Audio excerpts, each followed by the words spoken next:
E aí, tudo bem? Hoje a gente vai desmontar uma das ferramentas mais incríveis que a evolução já produziu, a nossa própria mão. Com certeza.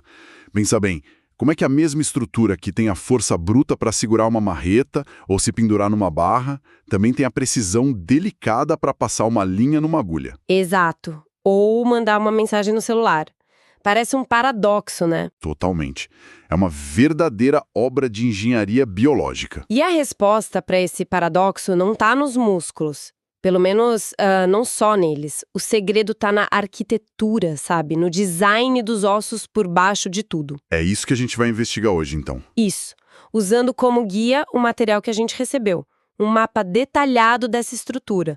Nossa missão é entender como 27 ossos minúsculos trabalham juntos para criar essa ferramenta tão versátil. Peraí, 27. Só na mão. Ok, isso já explodiu minha cabeça. Por onde a gente começa a desvendar esse quebra-cabeça? Bom, vamos começar pela base, pela fundação de tudo. O punho. É a parte que conecta a mão ao resto do braço e é onde a mágica da flexibilidade realmente acontece. Certo. O punho, eu imagino que seja, sei lá, 1 ou 2 ossos maiores, tipo uma dobradiça. Mas com 27 ossos no total, acho que meu palpite tá bem errado. Completamente errado. E é aí que fica fascinante. O punho, essa área pequena que a gente dobra sem nem pensar, não tem 1 ou 2 ossos. Tem 8. 8? 8 ossos pequenos, chamados de ossos do carpo. Eles são arrumados como se fossem, tipo pedrinhas de um rio, bem compactadas. Cara, 8 ossos espremidos nesse espaço minúsculo. Mas isso não torna o punho super frágil, parece um ponto fraco, com tantas juntas e peças que podem dar problema. É uma ótima pergunta. A intuição diz que um osso grande e sólido seria mais forte, né? Totalmente. Desafia a lógica inicial. Mas a resposta é que essa estrutura, que parece frágil, é, na verdade, a fonte da genialidade do design. Como assim? Em vez de uma única dobradiça que só permitiria mover a mão para cima e para baixo, esses 8 ossos criam múltiplas microarticulações. Eles deslizam uns sobre os outros, sabe? Uhum. E é isso que permite que o punho se mova em arcos complexos, se incline para os lados, nos dá aquela fluidez de movimento. Pense nessas 8 pedrinhas organizadas em 2 fileiras de 4. 2 fileiras. Ok, tô começando a visualizar. É como se fossem, sei lá, 2 engrenagens de um relógio trabalhando juntas. Exatamente essa a analogia. A primeira fileira, a que está mais perto do antebraço, é a engrenagem do movimento amplo. É ela que se conecta com o rádio, um dos ossos do braço, Certo. e permite que a gente dobre o punho para frente e para trás. Os nomes dos ossos dessa fileira, só para a gente ter uma ideia, são escafoide, semilunar, piramidal e pisiforme. Escafoide, eu já ouvi esse nome. Geralmente é em notícias de lesão de atleta, não é? Exato. E isso acontece por uma razão bem específica que mostra a importância do design. O escafoide funciona como uma ponte mecânica. Uma ponte. Isso. Um pilar que conecta as 2 fileiras de engrenagens. Por causa dessa posição estratégica, quase toda a força de um impacto numa queda com a mão estendida, por exemplo, passa diretamente por ele. Nossa! Por isso, ele é o osso do carpo que mais quebra. Ele não é apenas um nome numa lista. É o pilar central de toda essa fundação flexível. Uau! Então a posição dele o torna tanto crucial quanto vulnerável. Faz todo sentido. E a segunda fileira de engrenagens, qual é a função dela? Bom, se a primeira fileira faz a conexão com o braço, a segunda fileira é a transição para a mão propriamente dita. Ela se encaixa na primeira e serve de base para a palma da mão. Entendi. É ela que vai dar o suporte para a força do aperto.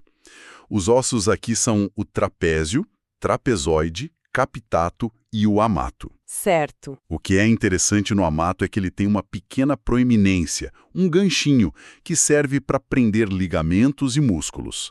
É um detalhe que mostra como cada peça tem uma função ultra específica. Incrível. Então, em vez de uma junta simples, a gente tem essa base complexa, um conjunto de 8 ossos que funcionam como rolamentos, dando flexibilidade e distribuindo a força. Já entendi que a base da mão não é nada simples. E o que vem depois dessa fundação? Depois dessa base flexível, a gente precisa de uma estrutura mais rígida para dar corpo à mão. E aí que chegamos à palma, o metacarpo. Aqui a história muda um pouco. Saímos de 8 ossos pequenos e irregulares para 5 ossos longos e finos, os metacarpos, um para cada dedo. Ah, agora sim parece mais com o que eu imaginava. 5 ossos, um para cada dedo, começando pelo polegar. Imagino que eles sejam a estrutura principal que a gente sente na palma da mão. Exatamente. Pense neles como um chassi da mão. A base de cada um desses 5 ossos se articula com aquela segunda fileira de engrenagens do punho que a gente falou. Trapézio, captato. Isso. E a outra ponta, a cabeça de cada metacarpo, vai se conectar com os dedos. E aqui tem uma coisa que o nosso material de referência aponta e que eu achei genial, porque é algo que todo mundo pode ver e sentir no próprio corpo. Se a gente fecha a mão, os nós dos dedos que aparecem, aquelas partes duras e salientes... São as cabeças dos metacarpos. Exato. Não são os ossos dos dedos, mas sim o final da estrutura da palma. E é interessante que essa seja justamente a parte que a gente usa para dar um soco. É uma observação perfeita. Parece que a estrutura foi feita para se travar e transferir a força diretamente do chassi da mão para o alvo. Mostra como o design anatômico está totalmente ligado à função.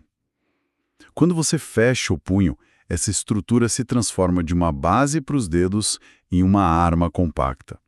A transição da flexibilidade do punho para a rigidez da palma é o que permite isso. Cara, é impressionante.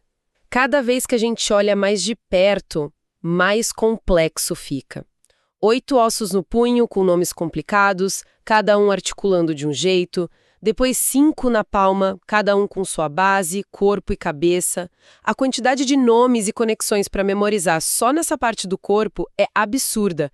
A precisão é fundamental. E a gente nem chegou nos dedos ainda. Pois é, fico imaginando o desafio para um estudante da área da saúde que precisa dominar não só isso, mas o corpo humano inteiro. A quantidade de informação é gigantesca. Com certeza. A capacidade de organizar e revisar tudo isso de forma eficiente deve ser o que separa o sucesso do fracasso nos primeiros anos e principalmente nas provas de residência. Sem dúvida. Não é só sobre memorizar, é sobre entender as conexões e ter um método para acessar a informação rapidamente sobre pressão. É um desafio enorme. Falando nisso, para quem está nessa jornada e quer se preparar de verdade, a dica é entrar agora em medcob.com.br. Lá dá para baixar o app e aproveitar o maior banco de questões do Brasil. É uma ferramenta e tanto. Com provas anteriores de todas as instituições, questões comentadas por especialistas, resumos práticos, aulas completas e até flashcards prontos para revisar em qualquer lugar. Uma ferramenta que organiza essa complexidade toda pode fazer uma diferença gigantesca. Sem dúvida. Ter um sistema que ajuda a navegar por esse volume de informação é crucial. Mas vamos em frente. Já temos a fundação flexível do punho e o chassi rígido da palma. O que falta? As ferramentas de precisão na ponta de tudo. Os dedos. Os dedos. Finalmente chegamos neles. E aqui a gente tem os ossos chamados de falanges. Certo? Certo. Isso. E aqui o padrão de construção se repete, mas de forma ainda mais delicada. Pense nelas como um conjunto de Lego. Lego, gostei. A cabeça de um osso que é mais arredondada se encaixa perfeitamente na base do osso seguinte, que é um pouco mais côncava. Esse encaixe simples, repetido várias vezes, é o que cria as dobradiças perfeitas dos nossos dedos. Que legal essa analogia. E quantos blocos de Lego tem em cada dedo? Aí está outro detalhe crucial do design. Do segundo ao quinto dedo, indicador, médio, anelar e mínimo, cada um tem 3 falanges, 3 blocos. Certo. A proximal, que é a mais perto da palma, a média, que fica no meio, e a distal, na ponta. Ok, 3 blocos para 4 dos dedos. Mas o polegar, que é o dedo mais importante para a gente, é diferente, né? Ele sempre é exceção. Sempre. E essa exceção é a chave para sua função. O polegar, nosso primeiro dedo, possui apenas 2 falanges, a proximal e a distal. Falta do meio. Falta a falange média, E dá para sentir isso no próprio polegar. Ele só tem uma dobradiça no meio do dedo, enquanto os outros têm duas. É verdade, a gente dobra ele aqui e só uma vez. Os outros dobram em 2 lugares. Eu nunca tinha parado para pensar nisso, mas por que essa diferença? O que a gente ganha perdendo um osso? O que se ganha é a oponência. A oponência. Sim, ter um dedo mais curto, mais robusto e com menos articulações o torna muito mais forte e estável. Essa estrutura, combinada com a articulação especial que ele tem lá na base com o osso trapézio, permite que ele se mova em um plano diferente e toque a ponta de todos os outros dedos com firmeza. A famosa pinça. Exato. É essa capacidade de pinça que nos permitiu criar ferramentas, escrever, basicamente construir a civilização. A ausência daquela falange média é uma das características anatômicas mais importantes da nossa espécie. Caramba. Então a gente perdeu um osso para ganhar o mundo. Isso é muito poderoso. Ok, vamos fazer a conta final então. Já estou preparada para o número. Vamos lá. 8 ossos no carpo. Nosso rolamento flexível no punho. Certo. 8. Depois 5 metacarpos formando o chassi da palma da mão. Isso, mais 5. E por fim, as falanges. São 3 para cada um dos 4 dedos, o que dá 12, Mais as 2 do polegar. totalizando 14 falanges. 8 mais 5 mais 14. Dá 27. 27 ossos. É um número que realmente impressiona, pensando no tamanho relativamente pequeno da mão. É impressionante. O que nos leva àquela pergunta final que a gente sempre faz aqui. Juntando todas essas peças, o que tudo isso significa? Significa que a gente finalmente tem a resposta por paradoxo do início da nossa conversa. A mão não é uma ferramenta única, ela é 3 ferramentas especializadas em uma. 3 em 1. Exato. Você tem primeiro o punho, um sistema de rolamentos que dá uma flexibilidade incrível. Segundo, o metacarpo, um chassi rígido que transmite força. E terceiro, as falanges, um conjunto de pinças e alavancas de altíssima precisão. E essas 3 partes trabalhando juntas é que conseguem gerar tanto a força bruta quanto a delicadeza. Exatamente. Quando se precisa de força, o sistema se trava em uma unidade sólida, da palma aos dedos. Quando se precisa de destreza, cada uma das inúmeras articulações se move de forma semi-independente, permitindo microajustes que são impossíveis para estruturas mais simples.